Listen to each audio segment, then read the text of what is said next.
महाकाय सूर्यकोटि समप्रभ। मध्ये 5 पंचमहाभूत असतात, पृथ्वी, तेज, वायू, आकाश आणि जल. बघा, तसंच आपल्या वास्तूमध्ये सुद्धा ही पंचमहाभूत पाहायला मिळतात.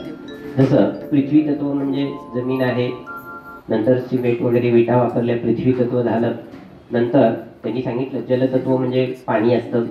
नंतर वायू तत्व म्हणजे हवा येत राहते आतमध्ये. आकाश तत्व म्हणजे वरचा स्लॅब आहे त्याला आकाश तत्व म्हणलेलं आहे. आणि नंतर अग्नितत्व म्हणजे अन्न शिजवतो अग्नी, ते अग्नितत्वही आहे. ऊर्जा देतो तो अग्नितत्व आहे. तसंच आपल्या शरीराचं आहे. आपल्या शरीरामध्ये सुद्धा पंचमहाभूत आहेत. जे आपल्या अस्थि आणि मांस आहे ते पृथ्वी तत्व आहे. आपल्या शरीरामध्ये पाणी आणि रक्त आहे ते जलतत्व आहे. आपण हवा घेतो ते आकाश वायू तत्व आहे. आपली बुद्धी आहे ते आकाश तत्व आहे. आणि हे असताना जठराग्नी जो अग्नी आपला आहे, पचन शक्ती आहे, तो अग्नी महत्वाचा आहे.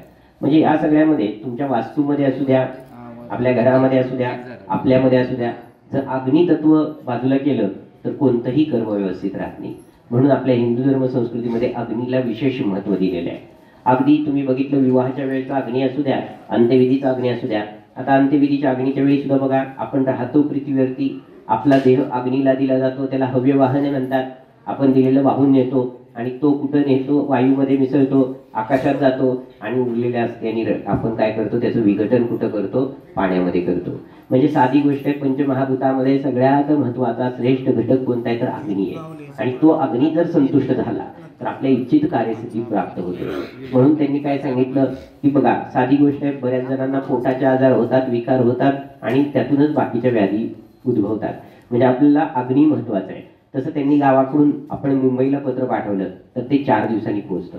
तार केली दुसऱ्या दिवशी पोहोचते. फोन लावला लगेच बोलता येतं. ज्यावेळी आपण नुसतं देवाचं दर्शन घेतो त्यावेळी पत्र पाठवत असतो. समयी उद्बत्ती लावून एखादं स्तोत्र वाचन करतो त्यावेळी आपण तार करत असतो. आणि प्रत्यक्ष काही मंत्रांनी आपण आहुती देतो त्यावेळी देवाशी साक्षात बोलणं येतं. याला अध्यात्माचं फास्ट मल्टिप्लिकेशन म्हणलेलं आहे. म्हणजे आपला निरोप जलदगतीनं देवाजवळ पोहोचवण्याचं माध्यम म्हणजे अग्नी मानलेलं आहे. आणि त्या अग्नीमध्ये जे आपण देतो ते देव स्वीकारतो. आजच्या युगामध्ये तुमच्याकडे येऊन देव जेवायला मोकळा नाही, पण कमीत कमी तुम्ही अग्नीत दिलं तर ते देवाला पोचवलं जातं. म्हणून जुन्या काळात बघा, महिला काय करायच्या, स्वयंपाक करताना एक पिठाची गोळी करायच्या आणि त्या अग्नीला द्यायच्या, बरोबर आहे की नाही. आजकाल तुम्हाला सांगतो सगळेच गॅसवर आहेत की नाही, किती आहे की नाही, सगळे गॅसवर, सगळ्यांच्या घरी गॅस आहे. आता कसं द्यायचं अग्नीला, कसं द्यायचं, बरोबर आहे की नाही.